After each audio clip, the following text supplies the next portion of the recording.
Els negocis dels catalans tancats per la crisi, però el negoci dels polítics catalans no tanca mai. I per això podrem trencar el confinament perimetral per anar als seus mítings electorals. La seva misèria política i moral ha assolit la màxima expressió. No tenen cap vergonya per mantenir el seu negoci de la poltrona i són capaços de qualsevol cosa. No podrem anar a veure els pares si viuen al poble del costat, però podrem anar a fer de palmeros de la Laura Borràs, en Salvador Illa o en Pere Aragonès.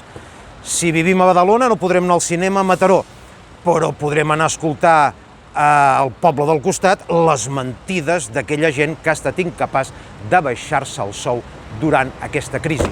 De fet, ha estat l'única gent que no s'ha baixat el sou durant aquesta crisi.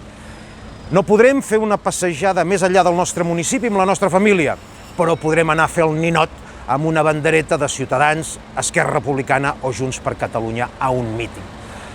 Els mateixos polítics catalans diuen que aquestes eleccions són un perill per a la salut pública, però per un vot són capaços de qualsevol cosa, per un vot que mantingui el seu negoci.